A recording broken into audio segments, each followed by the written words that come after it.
এবার প্রথম আমি আপেলের গাছ দেখলাম।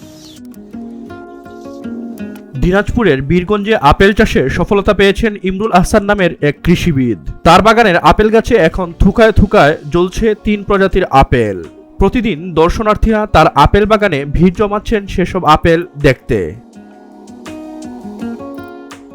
ইমরুল আহসান বীরগঞ্জ পৌর এলাকার 5 নম্বর ওয়ার্ডের বাসিন্দা। তিনি দিনাজপুর হর্টিকালচার সেন্টারের সহকারী উদ্যান উন্নয়ন কর্মকর্তা। নিজ উদ্যোগে প্রতিষ্ঠা করেছেন Tasnia agro research and development centre নামের একটি গবেষণা প্রতিষ্ঠান। বর্তমানে এই প্রতিষ্ঠানটির পরিচালক তিনি। সেখানেই আপেল, রামবুটান, চেরি, অ্যাভাকোডা সহ নানা বিদেশি ফল নিয়ে পরীক্ষা নিরীক্ষা চালাচ্ছেন। আমাদের দেশ বিদেশের যে ফলগুলো আছে আমাদের দেশে, সেগুলো কিভাবে আমাদের এই অঞ্চলে চাষাবাদ করা যায়, বিশেষ করে আমাদের দিনাজপুর অঞ্চল, কারণ এখানে শীতও বেশি থাকে, আবার গরমের দিনে গরমও বেশি থাকে। তাহলে আমার এখানে মরুভূমির ফসলও যেমন করা সম্ভব, আবার শীতপ্রধান দেশের ফসলও করা সম্ভব। ইমরুল আহসান জানান, এই অঞ্চলের জন্য উপযোগী 3টি বিশেষ আপেলের জাত উৎপাদন করেছেন তিনি। বর্তমানে গাছগুলোর বয়স 3 বছর।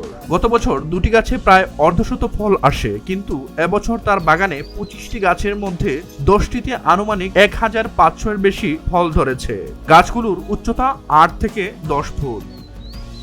নিজেরা আগে কনফার্ম হবো এই জাতগুলো আমাদের দেশে সার্ভাইভ করবে, তার উপরে আমরা আপনার চারাটা সাপ্লাই দিতে পারবো। সেই ক্ষেত্রে আমরা বাণিজ্যিকভাবে চাষ করার মধ্যে এখানে 7-8টি জাত মোটামুটি পেয়ে গেছি। তার মধ্যে 3টি জাতে ফলন বেশি আসতেছে, বিশেষ করে এই সামার রামবুটা খুবই বেশি আসছে।